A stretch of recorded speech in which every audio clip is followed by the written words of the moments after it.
പ്രിയപ്പെട്ട വിദ്യാർത്ഥികളെ നമസ്കാരം. ശ്രീനാരായണഗുരു ഓപ്പൺ യൂണിവേഴ്സിറ്റിയുടെ MA മലയാളം വ്യാകരണ പഠനത്തിൻ്റെ ഒരു ചോദ്യപേപ്പറാണ് നമ്മൾ ചർച്ച ചെയ്തുകൊണ്ടിരിക്കുന്നത്. 2025 ഏപ്രിൽ നടന്ന പരീക്ഷയുടെ സെക്ഷൻ ബിയിലെ ചില ചോദ്യങ്ങളാണ് ഇന്ന് നോക്കുന്നത്. സെക്ഷൻ ബിയിൽ ഏതെങ്കിലും 6 ചോദ്യങ്ങൾക്ക് ഒരു പുറത്തിലാണ് ഉത്തരം എഴുതേണ്ടത്. 5 മാർക്ക് വീതമാണ് ഓരോ ഉത്തരത്തിനും ലഭിക്കുന്നത്. ആദ്യത്തെ ചോദ്യം, തൊൽക്കാപ്പിയത്തിൻ്റെ സവിശേഷതകൾ വിവരിക്കുക.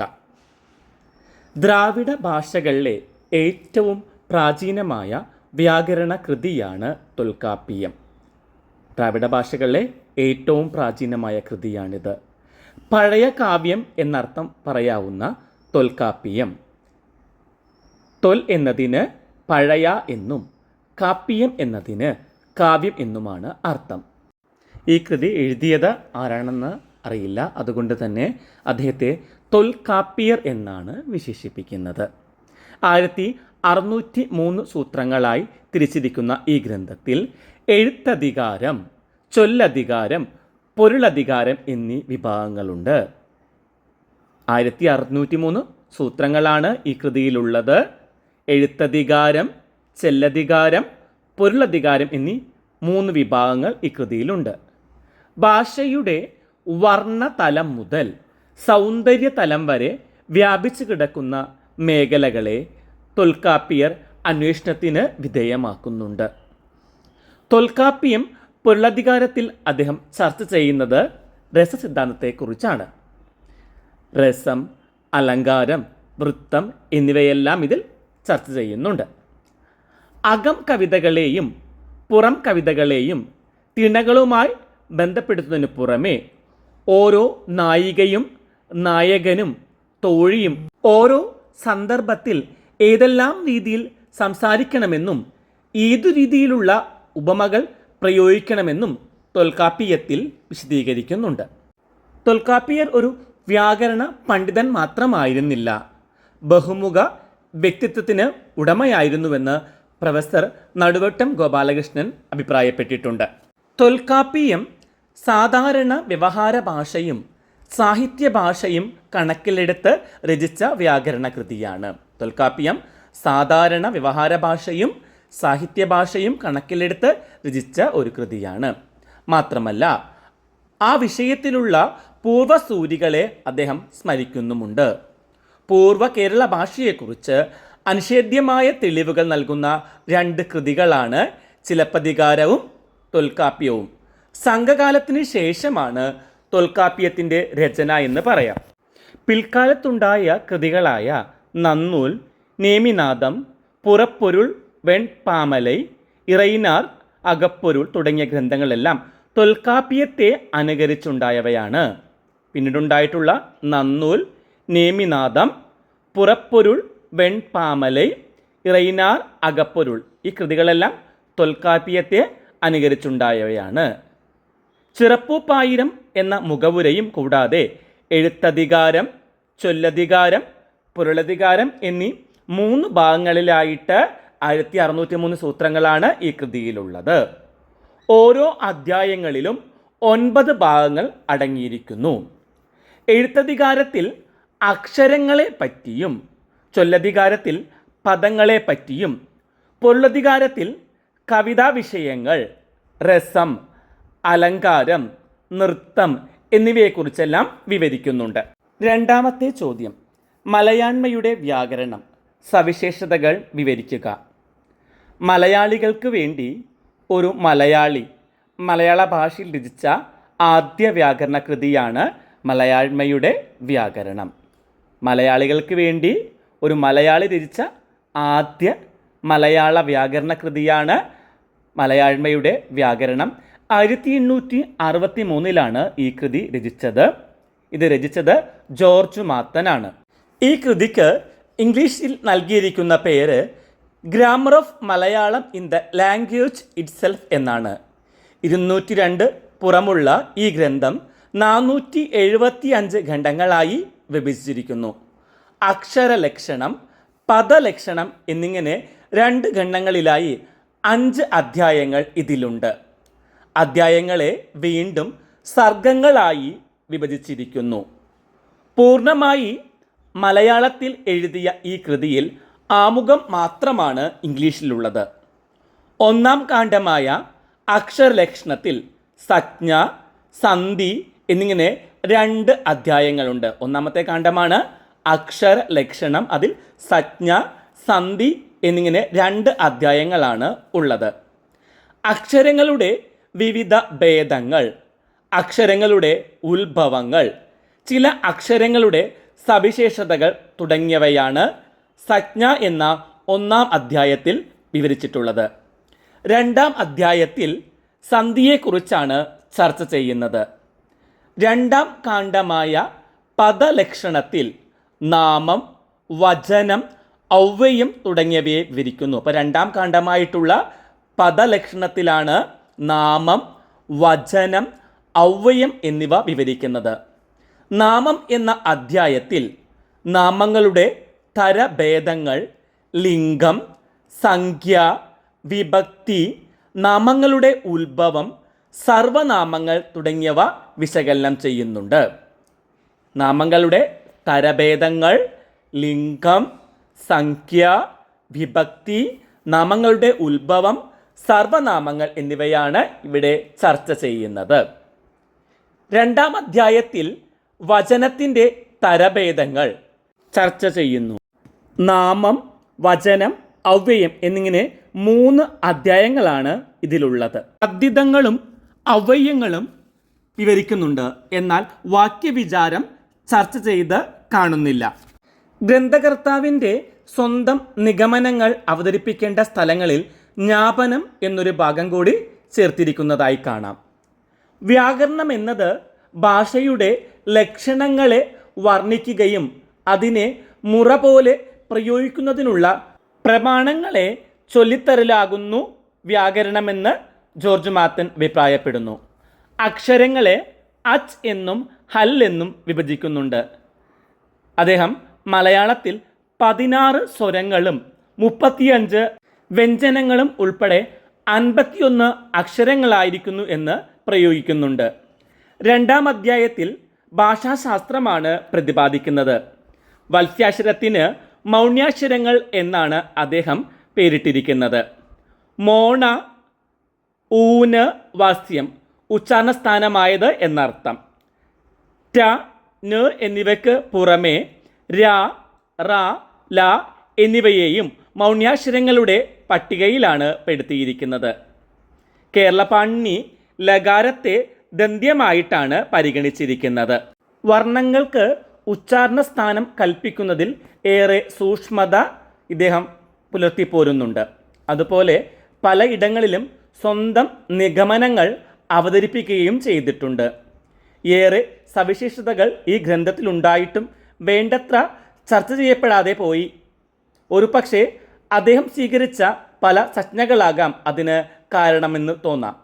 പേരച്ചത്തിന് നാമധേയമെന്നും സമൃദ്ധോകാരത്തിന് അർദ്ധാച്ച്, സ്വരം അച്ച്, വ്യഞ്ജനം ഹല്ല്, വസ്യത്തിന് മൗണ്യം എന്നിവയെല്ലാം ഉദാഹരണം. 3-ാമത്തെ ചോദ്യം, സങ്കീർണവാക്യം, മഹാവാക്യം നിർവചിച്ച് ഉദാഹരിക്കുക. പൂർണ്ണമായ ആശയം പ്രകാശിപ്പിക്കുന്ന പരസ്പര ബന്ധമുള്ള ശബ്ദസമൂഹത്തിനാണ് വാക്യമെന്ന് പറയുന്നത്. പൂർണ്ണമായ ആശയം പ്രകാശിപ്പിക്കുന്ന പരസ്പര ബന്ധമുള്ള ശബ്ദസമൂഹമാണ് വാക്യം എന്നത്. ഘടനയനുസരിച്ച് വാക്യങ്ങളെ ചൂർണിക, സങ്കീർണവാക്യം, മഹാവാക്യം എന്നിങ്ങനെ 3ആയി തിരിക്കാവുന്നതാണ്. ഒരു അങ്കിവാക്യവും 1 അതിലധികം അംഗവാക്യങ്ങളുമുള്ള വാക്യത്തെയാണ് സങ്കീർണവാക്യം എന്ന് പറയുന്നത്. ഒരു അങ്കിവാക്യവും 1 അതിലധികമോ അംഗവാക്യങ്ങളുമുള്ള വാക്യമാണ് സങ്കീർണ വാക്യം. ഉദാഹരണമായി, അവൻ നന്നായി പഠിച്ച് പരീക്ഷയിൽ ജയിച്ചു. അടികൊണ്ട കുട്ടി കരയാൻ തുടങ്ങി. അങ്കിവാക്യം എന്നത് പ്രധാന വാക്യമാണ്. അങ്കിവാക്യം പ്രധാന വാക്യമാണ്. അംഗവാക്യം എന്നത് അപ്രധാനമായ വാക്യമാണ്. സങ്കീർണവാക്യത്തിന് 2 ഉദാഹരണങ്ങൾ കൂടി പറഞ്ഞു തരാം. ദുഷ്യന്ത മഹാരാജാവ് ഓടിച്ചുകൊണ്ടുപോയ മാൻപേടയെ അദ്ദേഹത്തിന് എയ്യാൻ സാധിച്ചില്ല. ദുഷ്യന്ത മഹാരാജാവ് ഓടിച്ചുകൊണ്ടുപോയ മാൻപേടയെ അദ്ദേഹത്തിന് എയ്യാൻ സാധിച്ചില്ല.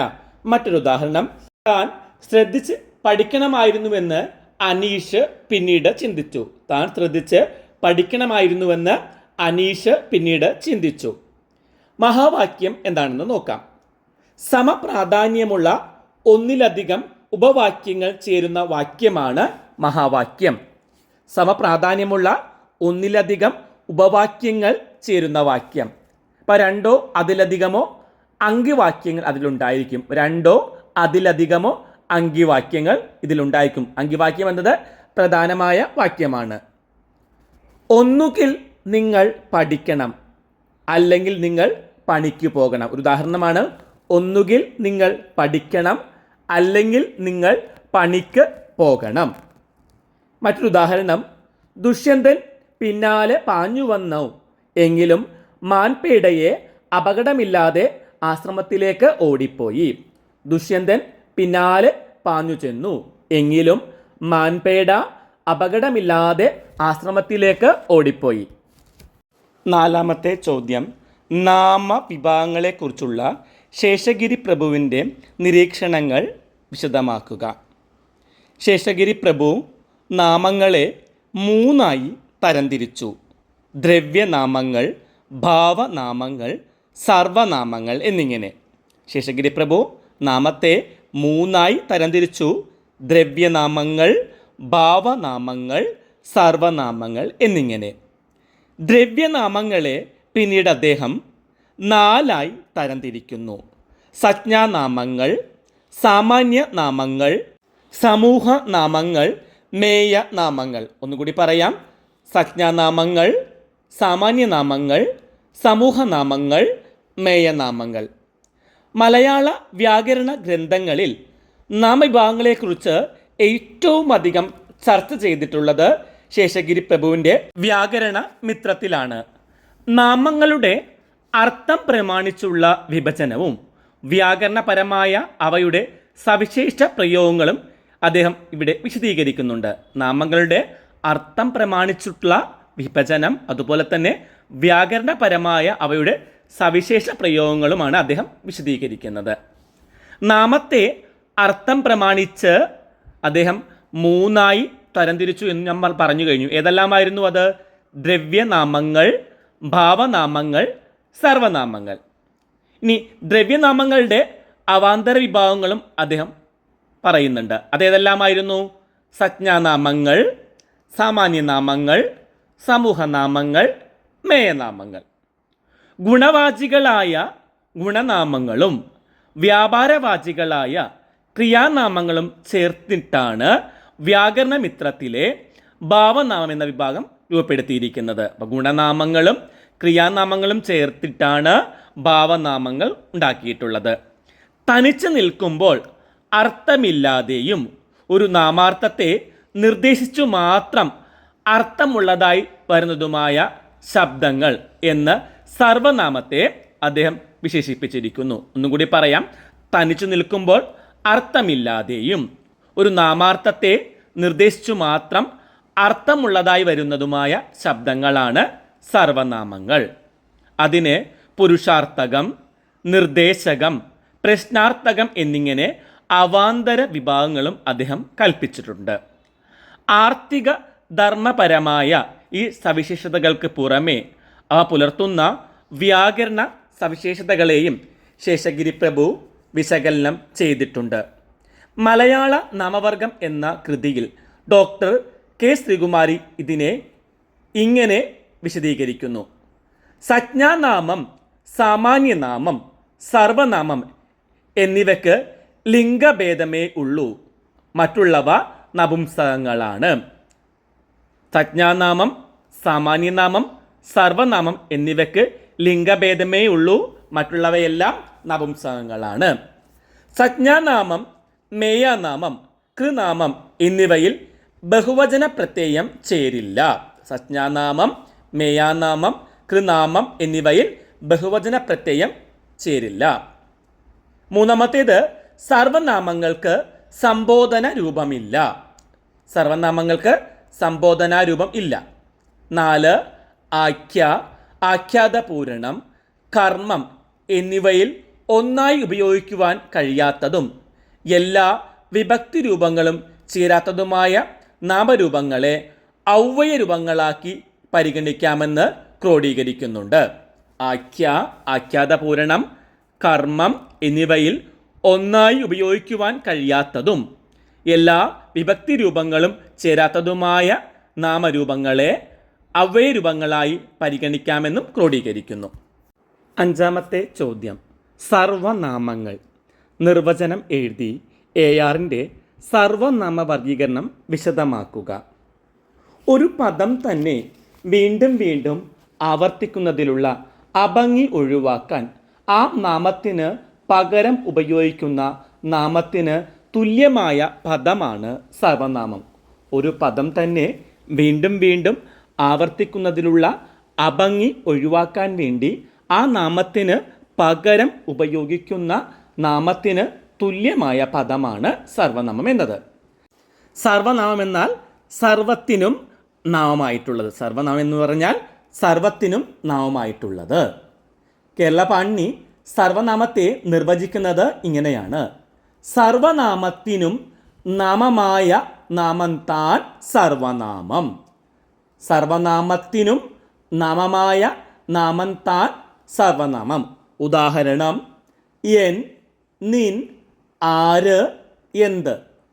കേരള പാണിനി സർവനാമത്തെ നാമത്തിൻ്റെ ഉപവിഭാഗമായിട്ടാണ് കാണുന്നത്. 19 തരം സർവനാമങ്ങളെക്കുറിച്ച് കേരള പാണിനിയത്തിൽ വിവരിക്കുന്നുണ്ട്. ഉത്തമ പുരുഷ സർവനാമം. സംസാരിക്കുന്ന ആൾ തന്നെ കുറിക്കാൻ ഉപയോഗിക്കുന്നതാണ് ഉത്തമ പുരുഷ സർവനാമം. സംസാരിക്കുന്ന ആൾ തന്നെ കുറിക്കാൻ ഉപയോഗിക്കുന്നു. ഉദാഹരണം: ഞാൻ, ഞങ്ങൾ. 2-ാമത്തേത് മധ്യപുരുഷ സർവനാമം. ആരോടാണോ സംസാരിക്കുന്നത് ആ വ്യക്തിയെ കുറിക്കുന്നതാണിത്. ആരോടാണോ സംസാരിക്കുന്നത്, നീ, നിങ്ങൾ. 3-ാമത്തേത് പ്രഥമ പുരുഷ സർവനാമം. പറയുന്ന ആളിനെയും കേൾക്കുന്ന ആളിനെയും അല്ലാതെ മൂന്നാമതൊരാളിനെ കുറിക്കുന്നതാണ്. അവൻ, അവർ, അദ്ദേഹം എന്നിവയെല്ലാം ഉദാഹരണം. വിവേചക സർവനാമം.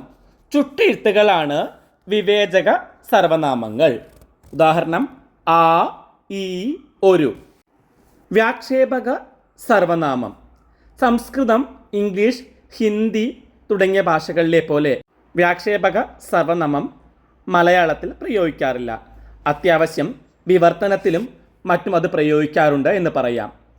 യത്, തത് എന്ന രീതി പക്ഷേ മലയാളത്തിൽ പതിവില്ല.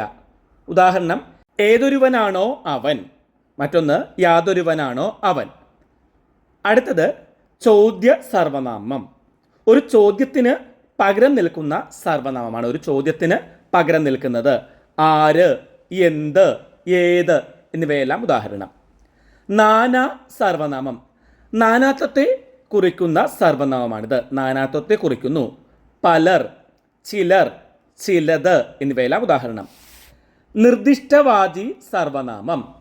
ഏതെങ്കിലും ഒരു നിർദ്ദിഷ്ട വസ്തുവിനെ കുറിക്കുന്ന സർവനാമമാണ്. ഏതെങ്കിലും ഒരു നിർദ്ദിഷ്ട വസ്തുവിനെ കുറിക്കുന്നു. ഇന്ന കാര്യം, ഇന്ന വസ്തു എന്നിവയെല്ലാം ഉദാഹരണം. അടുത്തത് അംശവാചി സർവനാമം. ഒരു പ്രത്യേക അംശത്തെയോ ഭാഗത്തെയോ കുറിക്കുന്നതാണ് ഇത്. മിക്ക വസ്തുക്കൾ, ചുരുക്കം ചിലർ, പകുതി രാജ്യം എന്നിവയെല്ലാം ഉദാഹരണം. ഒരു പ്രത്യേക അംശത്തെയോ ഭാഗത്തെയോ കുറിക്കുന്നതാണ് അംശവാചി. അടുത്തത് അന്യാർത്ഥക സർവനാമം. ഒന്നിൽ നിന്ന് വ്യത്യസ്തമായ ഒരു വസ്തുവിനെയോ നാമത്തെയോ കുറിക്കുന്നത്. ഒന്നിൽ നിന്ന് വ്യത്യസ്തമായ ഒരു വസ്തുവിനെയോ നാമത്തെയോ കുറിക്കുന്നതാണിത്. മറ്റേത്, പിന്നത്തേത് എന്നിവയെല്ലാം ഉദാഹരണം. അടുത്തത് അനാസ്ഥാവാചി സർവനാമം. അനാസ്ഥ രീതിയിലുള്ള അർത്ഥത്തെ സൂചിപ്പിക്കുന്നു. അനാസ്ഥ രീതിയിലുള്ള അർത്ഥത്തെ സൂചിപ്പിക്കുന്നതാണിത്. ഉദാഹരണം: വല്ലതും, ഏതെങ്കിലും. അടുത്തത് സ്വവാചി സർവനാമം. കർത്താവിലേക്ക് തന്നെ ചുരുങ്ങുന്ന സർവനാമമാണിത്. കർത്താവിലേക്ക് തന്നെ ചുരുങ്ങുന്ന സർവനാമം. താൻ എന്നത് ഉദാഹരണം. സർവവാചി സർവനാമം. എല്ലാം, ഒക്കെ ഇപ്രകാരം എല്ലാത്തിനെയും സൂചിപ്പിക്കുന്നതാണ് സർവവാചി സർവനാമം എന്നത്. എല്ലാം, ഒക്കെ എന്നതെല്ലാം സർവവാചി സർവനാമത്തിൽ ഉൾപ്പെടുന്നു. ഇന്നത്തെ ക്ലാസ് നമുക്ക് ഇവിടെ അവസാനിപ്പിക്കാം. ഈ ചോദ്യപേപ്പറിൻ്റെ മറ്റൊരു ഭാഗവുമായി അടുത്ത ക്ലാസ്സിൽ കാണും വരെ എല്ലാവർക്കും നന്ദി, നമസ്കാരം. ക്ലാസ് ഇഷ്ടമായിട്ടുണ്ടെങ്കിൽ ലൈക്കും ഷെയറും കമൻറ്റും എല്ലാം പ്രതീക്ഷിക്കും.